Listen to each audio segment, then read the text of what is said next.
कभी सोचा है कि ऐसा क्यों होता है कि कुछ लोग अमीर बनते चले जाते हैं जबकि दूसरे बस संघर्ष ही करते रह जाते हैं। तो आज हम रॉबर्ट कियोसाकी के एक बड़े ही कह सकते हैं चौंकाने वाले विचार को समझने वाले हैं, जो बताता है कि इसका जवाब शायद हमारी सोच में ही कहीं छिपा हुआ है।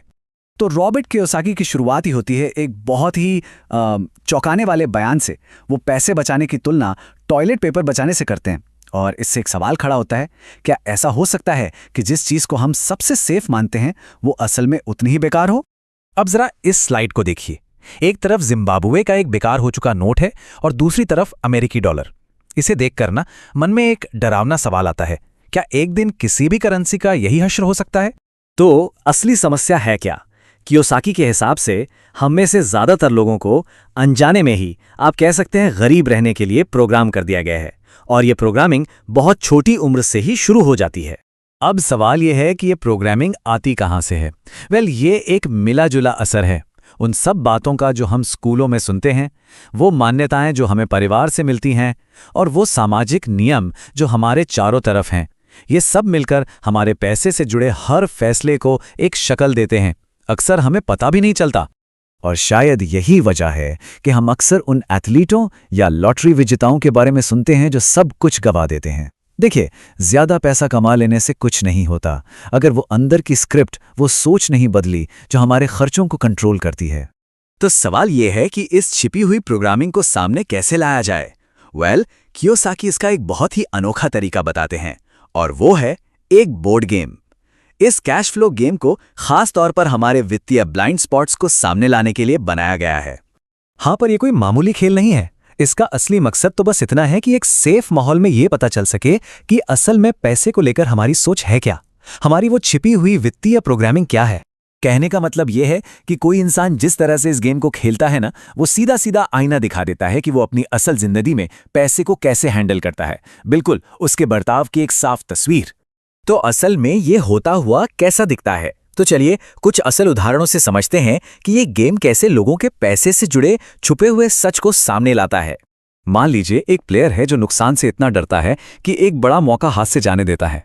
ये डर सिर्फ गेम का नहीं है, ये असल दुनिया में फैसले ना ले पाने की उस हालत को दिखाता है जिसे हम वित्तीय लकवा कह सकते हैं। एक और उदाहरण देखें। एक खिलाड़ी है जो सिर्फ और सिर्फ घर का कर्ज चुकाने पर ध्यान दे रहा है। अब ये सुनने में तो बड़ा समझदारी भरा कदम लगता है ना?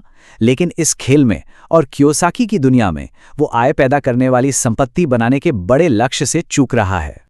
और कभी कभी तो ये खेल किसी के असली चरित्र को भी सामने ले आता है। जैसे एक खिलाड़ी को धोखा देते हुए पकड़ा गया, जिससे ये साफ हो जाता है कि पैसा सिर्फ उस चीज को और बढ़ा देता है जो इंसान असल में पहले से ही होता है। ठीक है, तो एक बार जब किसी को अपनी प्रोग्रामिंग दिख जाती है तो अगला कदम क्या है? सोर्स के मुताबिक इसे नियमों के एक बिल्कुल ही अलग सेट से बदलना होगा। तो यहाँ ना दो तरह की सोच बिल्कुल आमने सामने खड़ी हैं। एक तरफ है पारंपरिक सलाह, पैसा बचाओ, कर्ज के बाहर निकलो, और दूसरी तरफ है कियोसाकी का नजरिया, संपत्ति बनाओ, निवेश के लिए कर्ज का इस्तेमाल करो और अपनी खुद की अर्थव्यवस्था बनाओ।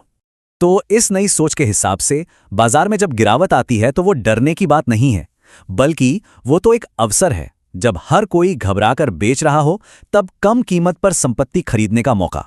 तो ये प्लेबुक सीधे सीधे उन सभी बातों को चुनौती देती है जो हमें आज तक सिखाई गई हैं। इसके हिसाब से पैसा बचाने और कर्ज से बाहर निकलने जैसी सलाह अब पुरानी हो चुकी हैं, अब काम नहीं करती। तो इस पूरी फिलॉसफी का, इस पूरी सोच का आखिरी मकसद क्या है? वो है बाहरी आर्थिक और राजनीतिक ताकतों से पूरी तरह आज़ाद होना। और ये आज़ादी मिलती कैसे है? उन चीज़ों पर ध्यान देकर जिन्हें कंट्रोल किया जा सकता है, हमारी अपनी नॉलेज, हम किन लोगों के साथ उठते बैठते हैं, और एक ऐसा सिस्टम बनाना जो हमारे लिए काम करे। तो बात घूम फिर कर आ जाती है आत्मनिर्भरता पर, यानी अर्थव्यवस्था के अंदर अपनी खुद की एक छोटी सी अर्थव्यवस्था बना लेना। फिर इस बात से कोई फर्क नहीं पड़ता कि राजनीति में क्या चल रहा है या बाजार कहाँ जा रहा है। तो आज हमने एक बहुत ही अलग, कह सकते हैं एक रैडिकल वित्तीय नजरिए को समझा, और ये हमें एक आखिरी सवाल के साथ छोड़ जाता है, अगर किसी की जिंदगी एक बोर्ड गेम होती तो वो किन अनकहे अनजाने नियमों से खेल रहे होते?